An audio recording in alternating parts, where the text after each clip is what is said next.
Trump has vowed to make Washington, D.C. safe and beautiful, a promise that has become a central part of his political platform. His plan centers on a multi-pronged approach to address what he describes as urban decay, rising crime, and issues related to homelessness. A key component of his strategy is to increase the federal government's role in the city's affairs. This includes deploying more federal law enforcement personnel to combat crime and using executive authority to clear homeless encampments from federal land. He also aims to improve the city's appearance by beautifying public spaces and monuments. This initiative is framed as a necessary intervention to restore law and order, and it reflects his broader campaign message. While supporters see it as a strong measure to fix a struggling capital, critics have raised concerns about potential federal overreach and the impact on the city's autonomy. The proposal has ignited a significant debate about the balance of power between local and federal authorities. Trump's stated reasons for focusing on Washington, D.C. are rooted in his campaign themes of restoring law and order and national pride. He has repeatedly criticized the city, calling it a nightmare of murder and crime, and filthy. He views the federal capital as a symbol of the nation that should reflect greatness and safety for all Americans.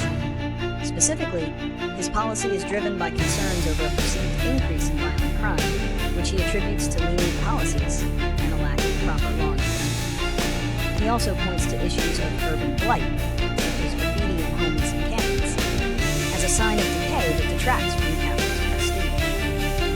For Trump, his Safe and Beautiful initiative isn't just about D.C., but about sending a message to the rest of the country. By taking a strong stance in the Capitol, he aims to demonstrate his administration's commitment to tackling these issues nationwide. The consequences of Trump's Safe and Beautiful initiative for Washington, D.C. are a subject of significant debate. One major point of contention is the potential for federal overreach and the erosion of D.C.'s limited autonomy, known as home rule.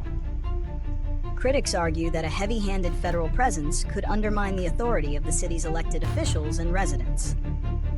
Another consequence could be the impact on civil liberties.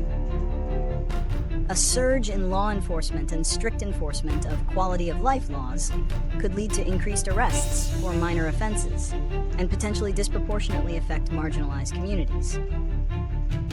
The clearing of homeless encampments while aiming for urban beautification also raises humanitarian concerns about where displaced individuals will go. Supporters of the plan, however, would argue that the consequences are positive. They foresee a reduction in crime, a cleaner and safer capital, and a more effective and coordinated approach to governance. The initiative could, in their view, lead to a revival of D.C. as a symbol of national pride and order. Trump's Safe and Beautiful initiative for Washington, D.C. is likely to face significant political and legal challenges.